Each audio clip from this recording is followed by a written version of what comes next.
The comparison in this title is deliberate and defensible. Compost adds organic matter and nutrients to soil. Sheet mulching with cardboard does both of those things and additionally suppresses weeds, controls moisture loss, builds fungal networks, and transforms the soil surface biology in ways that compost applications, even generous ones, do not accomplish. This is not a comparison between two equivalent approaches where one happens to be cheaper. It is a comparison between a soil amendment strategy and a soil transformation system, and the difference between those two categories is visible in the soil after a single growing season. Subscribe to Hydrohaven and drop a comment telling us whether you have tried sheet mulching before and what happened. Your engagement helps this channel grow. I read every comment. Let us get into the mechanics. The sourcing question comes first because the quality of your cardboard or kraft paper directly determines the quality of your sheet mulching outcomes.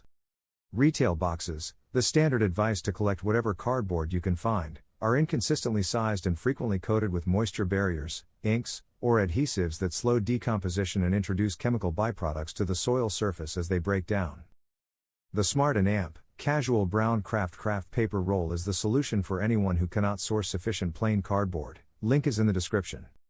Unbleached, no chemicals, no plastic coatings, industrial grade. The roll format provides continuous uniform coverage that can be cut to any bed dimension without the gaps and mismatched edges that retail cardboard creates.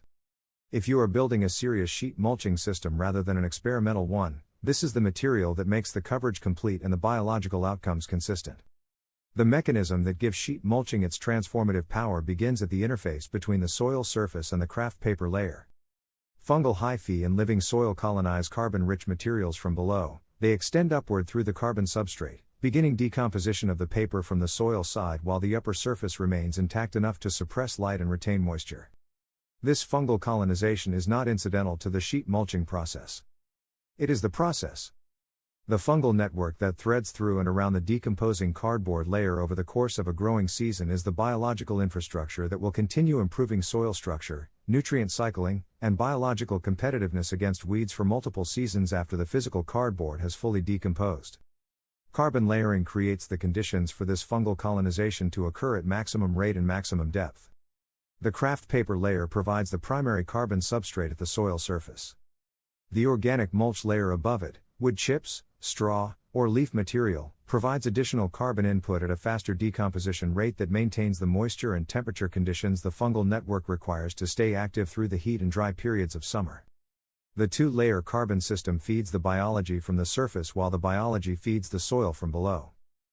Hydrohaven is built on this kind of system design thinking, understanding how components work together rather than evaluating each input in isolation. Moisture control is the practical benefit that most gardeners notice first after installing a sheet mulching system. The kraft paper layer physically interrupts the air-soil interface where direct evaporative moisture loss occurs.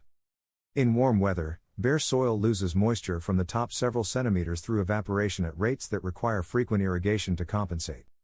A complete sheet mulching installation reduces this evaporative loss dramatically. The moisture that would have left through the soil surface instead stays in the root zone, available to plant roots, producing the 30 to 50% irrigation frequency reduction that sheet mulching gardeners consistently observe in their first summer after installation.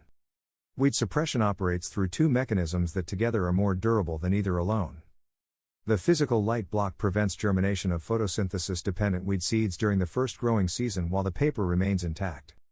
The biological mechanism, the competitive dominance of an established mycorrhizal and fungal community over the resource acquisition of weed seedling germination, extends suppression effect into subsequent seasons after the paper has decomposed.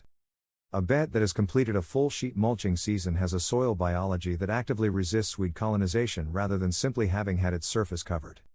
Installation details determine whether you get full system performance or partial results. Double layers of kraft paper in beds with established weed pressure. 30 cm edge overlaps to prevent infiltration at joins. Thorough pre-wetting before applying the organic mulch layer above. Wet paper conforms to uneven soil contours, eliminates the air pockets that create dry zones and incomplete coverage, and initiates fungal colonization from the soil side faster than dry paper. 10 to 15 centimeters of organic mulch above the paper layer to maintain moisture and temperature through the growing season.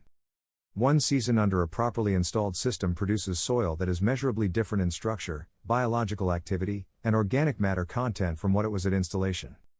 The transformation is not slow. It is continuous, working through the entire growing season, building from the first fungal colonization event at the paper-soil interface through to the structural soil changes that a full season of active biological processing produces. Subscribe to Hydrohaven, check the description for the product link, and we will see you in the next one.